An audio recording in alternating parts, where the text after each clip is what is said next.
Hey everyone! Welcome back to another episode of the Listen and Learn English. I'm Nancy, and I'm so excited to have you here today. If you're looking to speak English more naturally and confidently, you're in the right place.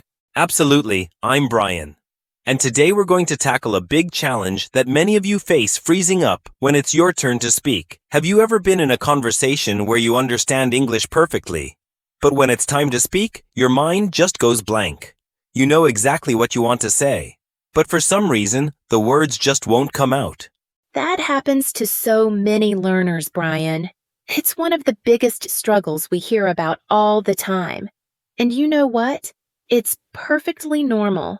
But here's the thing, you're not alone, and we're here to help you fix it.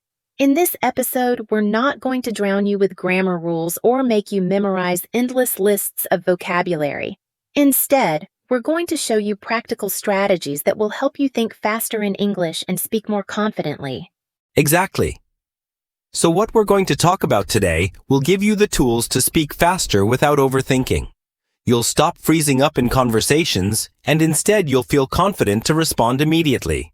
So stick with us. This episode is packed with tips that anyone, no matter your level, can use to improve their fluency. Okay, Brian, let's dive into something many of our listeners probably experience. Picture this, you're sitting with a group of friends, maybe at a cafe, and everyone is chatting. You're following the conversation just fine, but when it's your turn to speak, your mind just goes blank. You know exactly what you want to say, but it's like your brain hits pause. Has that ever happened to you? Oh, 100%. I can't even count the number of times that's happened to me. And it's so frustrating, right? You're thinking, I understand everything. Why can't I just say something? Well, here's the truth. The key to overcoming this freeze isn't about memorizing long lists of words or studying complex grammar rules. It's about training your brain to respond quickly and naturally without hesitation. Exactly. Speaking quickly and confidently isn't about cramming more rules into your head. It's about practice and learning to think directly in English without translating or second-guessing yourself. So that's what we're going to work on today, making your brain respond faster so you're ready to speak when the opportunity arises. All right, let's start with the basics. A lot of learners think that fluency means speaking in long, complicated sentences, right? But the truth is, fluency actually starts with mastering simple sentences first. Think of it like building a house. You need a strong foundation before you can add all the fancy details. So basic sentences like, I like coffee, or she plays tennis, are your foundation. Exactly. Brian, if you can master these basic clear sentences, you can start building up to more complex ones as you go. But at the beginning, don't worry about making things too complicated. Focus on getting your thoughts out in simple, easy-to-understand sentences first. And here's the thing. When you practice these simple structures, they start to feel natural. It's like they become automatic. You don't have to think about them anymore when you're speaking. You can just speak. For example, you could say, I love music, or she is reading. These are simple but powerful. They set the stage for everything else. Totally. And you know what? The more you practice these basic structures, the easier it becomes to form more complex sentences down the line. Let me give you a real-life example. Let's say you're talking about your favorite movie. You can start with a simple sentence like, I love action movies. But as you get more confident, you can expand it into something more complex. I love action movies, especially the ones with fast car chases. Now, let's take this a step further. Think of English like a puzzle.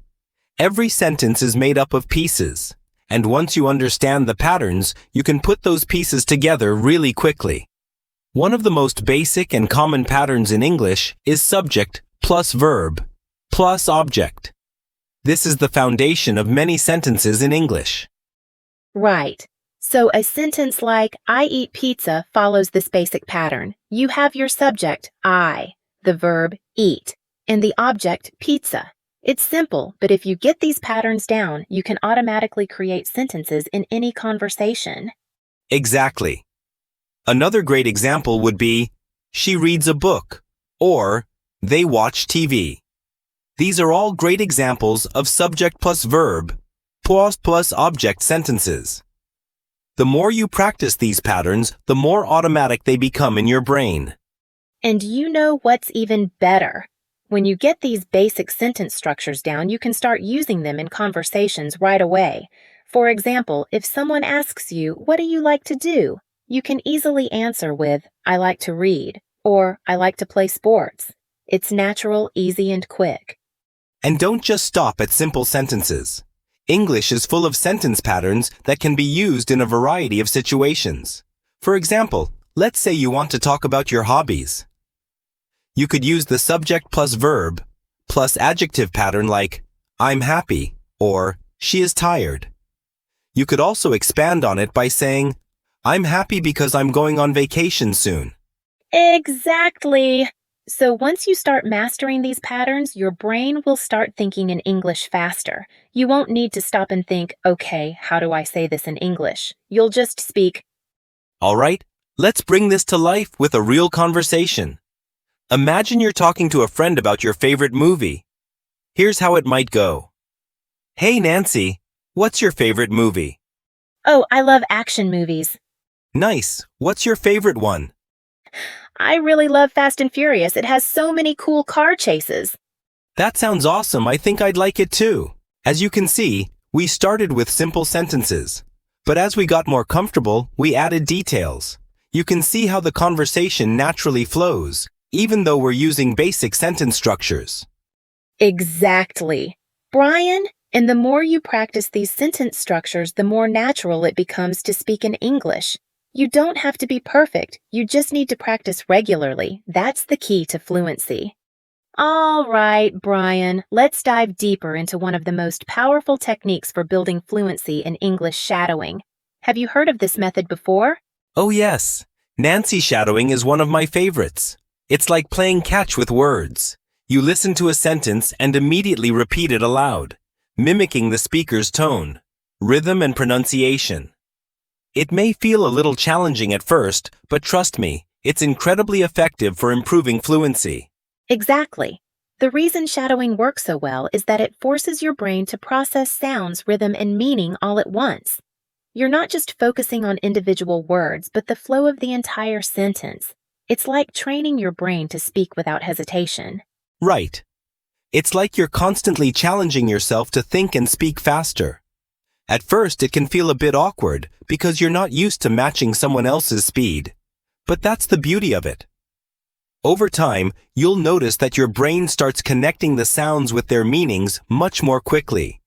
You'll begin to think and speak more naturally in English. And the more you practice shadowing, the more it becomes second nature. Imagine you're watching a video or listening to a podcast in English.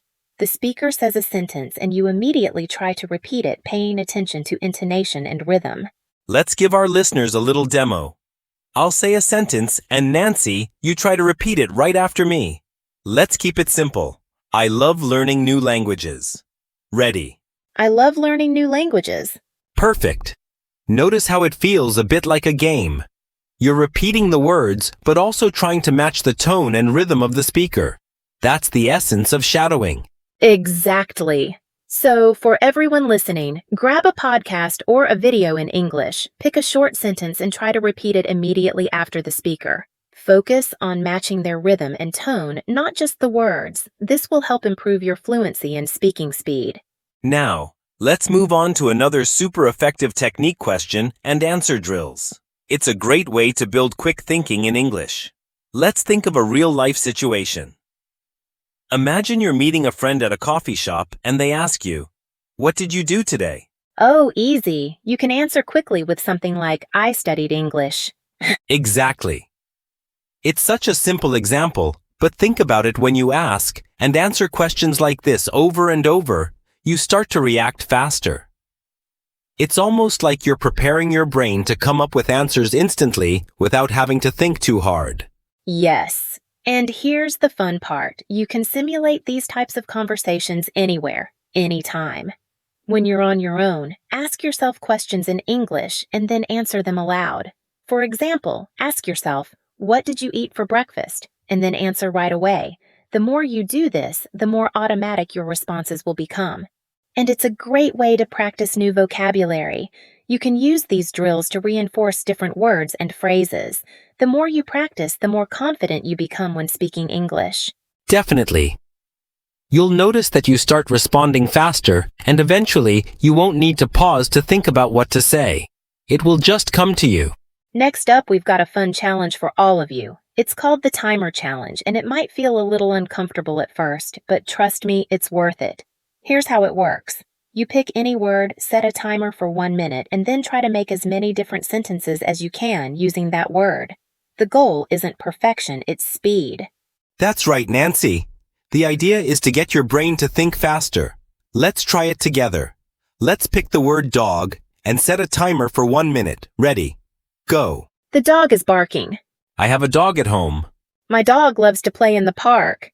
There's a dog in my yard. The dog is very friendly. I see a dog chasing a ball. Dogs make great pets. Okay, we made it.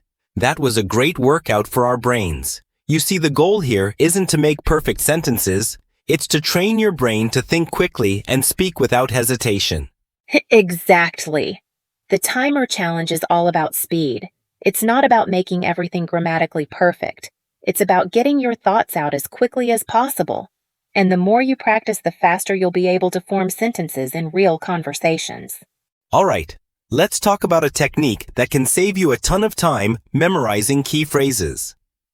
These are the types of phrases that native speakers use all the time, and if you have them ready, you won't have to think twice about what to say. Exactly. For example, phrases like, "How are you?" or "That sounds good." You've probably heard these 1,000 times, right? Well, here's the trick: when you memorize these phrases, they become automatic. You won't need to think about grammar or sentence structure. It just comes out naturally. Right. And these phrases are useful in everyday conversations. For example, you can say, "I think so." "That's a good idea." Or, "Can you help me?" These simple phrases can save you time and help you speak more fluently without getting stuck. And once you've memorized them, you can use them without thinking. This makes conversations flow much more smoothly. Plus, it'll help you feel more comfortable when speaking with native speakers. Let's talk about a technique that I absolutely love describing what you see around you. This is such a simple and powerful way to practice English every day. The more you do this, the faster you'll be able to think in English and describe things without translating from your native language. Yes, so here's how it works. Look around the room and describe what you see. For example, you might say, "There's a book on the table," or "The lamp is turned on." Even if it feels a little strange at first, just start doing it. And the more you do it, the more automatic it becomes. You'll stop needing to translate from your native language and start thinking in English. It's a great exercise for your brain. It's also really helpful because it trains your brain to speak in real time. You're constantly forcing yourself to use English in your everyday environment. So let's try this now, Brian. Look around the room and describe something you see. All right. I see a blue chair next to a wooden desk. There's a cup of coffee on the table. The window is open and the sun is shining through. Perfect. You see how easy that was. Just by describing things you see, you're building fluency, and the more you do it, the more natural it becomes. And you don't have to stop at your room. You can do this anywhere. At the store, on a walk, or even when you're driving. It's a simple habit that can really speed up your English thinking process. All right, Brian, I think we've covered some really powerful techniques today that will help our listeners speak more quickly and naturally in English. Absolutely. The key is to practice consistently and to use techniques like shadowing Q&A drills, the timer challenge, and describing what you see. These will help you think and speak faster without worrying about making mistakes. And the best part, you don't need to wait for a perfect moment to practice. You can incorporate these techniques into your everyday routine, whether you're at home at work or out and about. All right, Brian, let's talk about one of the most challenging habits for English learners to break mental translation. You know that moment when you're speaking and you find yourself translating every word from your native language into English before you say it. Oh, I know exactly what you mean, Nancy. That's one of the hardest things to overcome. It's natural to want to translate from your native language, but it can really slow you down when speaking English. The key to speaking faster and more fluently is to train your brain to think directly in English. Exactly. So instead of thinking, what's the word for this in English? When you see something like a dog, your brain should automatically think dog in English, not in your native language first. It seems simple, but the more you do this, the quicker and smoother your speech becomes.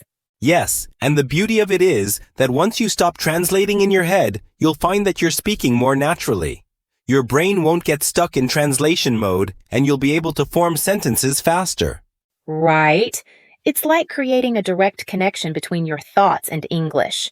For example, let's say you see a dog. Instead of translating the word from your native language first, just think dog. It takes practice, but doing this consistently helps you speak more fluidly. It's a real game changer. Imagine you're in a conversation and you see something like a dog. Normally you'd translate the word, but once you start thinking directly in English, you'll just say, "There's a dog," without thinking twice about it. You'll be responding quicker and more naturally. Exactly. It's all about eliminating that translation step. So for anyone listening right now, try this the next time you're talking to someone in English. Focus on thinking directly in English, even if it's just for a few moments at first. It might feel a little strange at first, but that's completely normal. Now, Nancy, let's move on to another powerful technique. Storytelling. Storytelling is not only fun, but it's an amazing way to practice fluency. And you don't need to make it long or complicated. You can start small and simple. Exactly. You don't need to tell a big complex story right away. Just start with small stories, for example. Yesterday I went to the store, I bought bread and milk. See how simple that was? But it's still an effective way to practice linking ideas together in English. And that's what fluency is all about, linking ideas naturally. Once you're comfortable with smaller stories, you can gradually start to expand them. You'll feel more confident as you get better at telling stories in English. Exactly. Brian, the beauty of storytelling is that it helps you practice forming sentences and connecting thoughts without overthinking it. And it also helps with vocabulary. You're naturally introducing new words and phrases as you talk about different events or experiences. Let's do a quick example for our listeners. Imagine you're telling a story about your day. You could say something simple like, "Today I walked to the park and saw a dog playing with a ball." It's simple, but it flows naturally and gives you a chance to practice. Perfect. And then as you get more comfortable, you can start adding more details to the story. For example, you could say, "Today I walked to the park and saw a dog playing with a ball. It was running so fast and it looked like it was having a lot of fun." See how the story becomes a little longer and richer with more details. Exactly. And that's how you build fluency. The more you practice storytelling, the easier it becomes to create fluid, natural sentences. Plus, it helps you connect your thoughts quickly when speaking. And don't worry if it's not perfect. The goal is to keep the conversation flowing, even if you make a mistake here and there. That's part of the learning process. Just keep telling your stories and you'll see the improvement.